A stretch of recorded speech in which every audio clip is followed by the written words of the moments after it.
Hello everyone. Welcome to another session of your chapter 5, that is input in Java.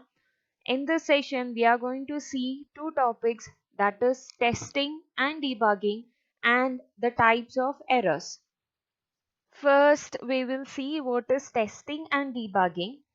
In general, testing is the process of making sure that the program performs the intended task or not. That is, consider the example that your program is to make a calculator, and inside the calculator you need to do addition, subtraction, multiplication, division, then finding square root and lot more. Okay, so this testing will make sure that the calculator program contains all these functionalities. So that process is known as testing. Okay, and debugging is the process of locating and eliminating the program errors. That means, uh, like once you are making the calculator program, inside that, instead of addition, like you make an addition program and inside that, instead of plus symbol, when you add a minus symbol, then that is not correct according to the program, right? As well as there will be lot of errors, like syntax errors, like you miss a semicolon, and many errors may occur, and there is a chance that user enter wrong input. So lots of errors will be there. So correction of errors is known as debugging. And testing and debugging are vital steps of removing errors from the programs. Like when you are making a software as such, so it will not be a small program like how you make, so it will be very big. So this testing as well as debugging are the vital process that happens after you code the software. And if the program runs successfully with the test data and produces a correct result, then it is normally released for use. So now we will see what are the difference between this testing and debugging. First point, testing is a process in which a program is validated. As I said, testing will validate whether all the functionalities of the program is satisfied or not. Whereas debugging is the process in which errors are removed from the program. So debugging will make sure that errors are removed from the program. Testing is complete when all desired verifications against specifications have been performed. That means, as I told, like calculator program if we are making, it should contain all the functionalities what a calculator really have. For example, like if you are including only addition, subtraction, multiplication and division in a calculator, that will not become a complete program. So this testing will make sure that all the desired specifications are verified in that program. Okay, and debugging is finished when there are no errors and the program is ready for execution. So debugging will be finished once there are no errors and the program is ready for execution. Now we will see what are the types of errors. So there are mainly three types of errors. First one is syntax errors, second is logical error, and third is runtime error. First, we will see what is syntax error. Syntax errors are the errors occurred in the syntax or grammar or rule of the program. And last year and all you had written the program and you know how to write a program. So it is following a certain rule.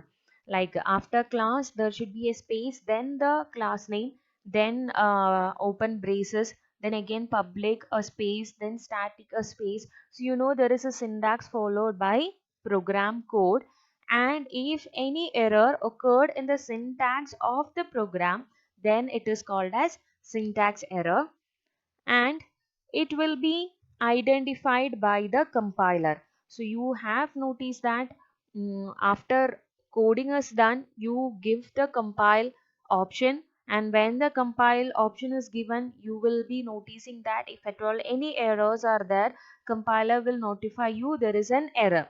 And so compiler will be able to identify this syntax error. And The program is unable to give the output. If at all any syntax errors are there, you will not get the output of the program.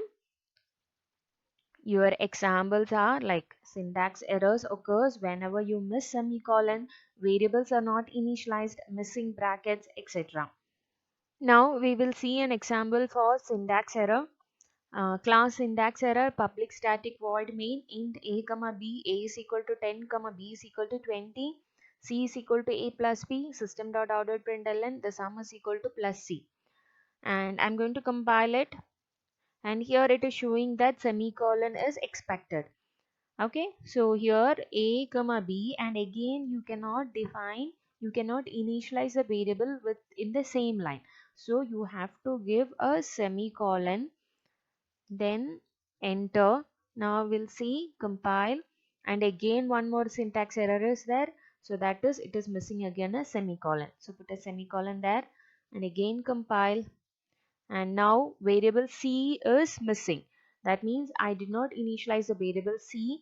Again it is a syntax error, so I'm going to initialize it, define it, sorry, then again compile, class compile, no syntax errors. So this is an example for syntax error. So once you have syntax error, your compiler will not allow you to run the program.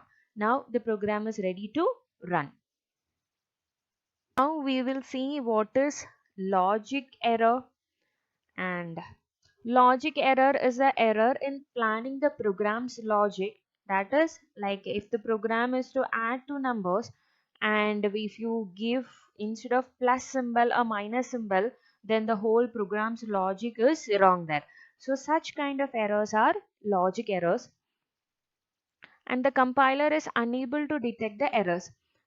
Compiler does not have a brain, and it cannot identify whether you are meant for adding or subtraction, so it cannot identify the errors, unlike syntax errors.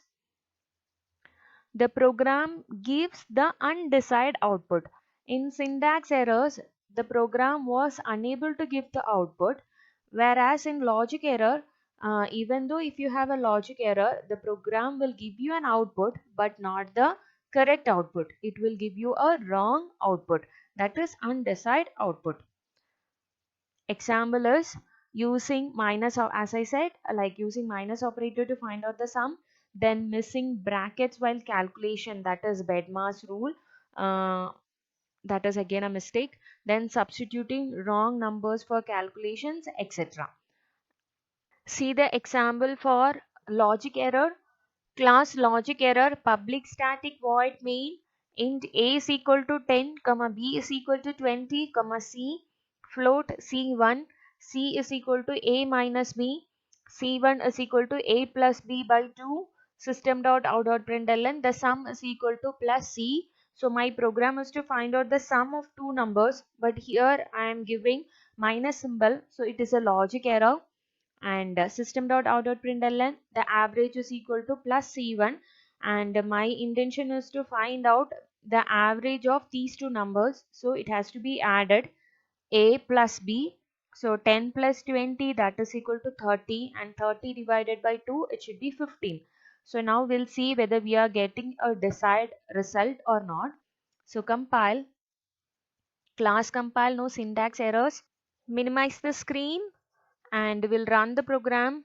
Right click, void main, and your sum is equal to minus 10 and average is equal to 20. So here you did not get the desired result, so we will again change it and see. That is, I'm going to change it here to plus, and here I'm going to add the brackets. Now compile it. Class compile, no syntax errors, minimize the screen, logic error is a program, void main, and here you got the correct answer, that is sum is equal to 30 and the average is equal to 15.0. Your last type of error is runtime error, and this is the error occurred during the runtime, and compiler is unable to identify the error, and Most of the errors are due to the incorrect data to the calculation or required field. That means you make the syntax errors proper, logical errors also you have done properly, but still while you are running that time, if the user is entering a wrong input, for example, you are creating a program to receive integer numbers and the user is entering a float value, so that is a error that occurs only during the runtime. So such kind of errors are known as runtime errors. We'll see the examples, like divide any number by 0.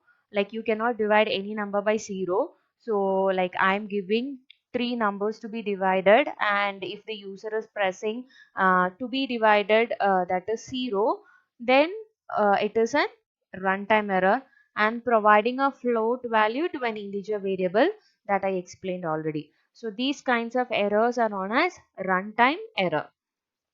See the example for runtime error. Class runtime public static void main int a comma int b comma int c, and runtime error occurs only when the user is giving the values. That is why a, b, c are received by the user, and int d is equal to a plus b divided by c. Uh, then we are printing the answer. Answer is equal to plus d. We'll compile and check. Compile. Class compile, no syntax errors. That means no syntax errors are there, and probably no logical error also. And we'll run and check. Right click, run, and I'm giving the value 100. Again b is equal to 100, and c I'm going to give 0. We'll check. Okay, and here you have noticed that it is showing an error, that is java.lang.arithmetic exception. And arithmetic exception is a class which is responsible for reporting the errors, arithmetic errors.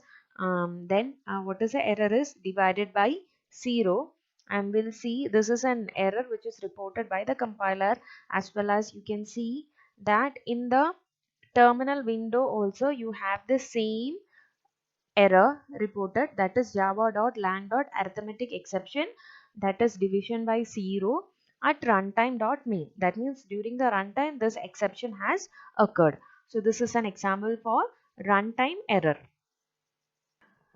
Children, your fifth chapter is done with this session. I hope you have understood all the concepts which I have explained through different sessions about this chapter. Please go through the video once or twice to make it more clear, and thank you.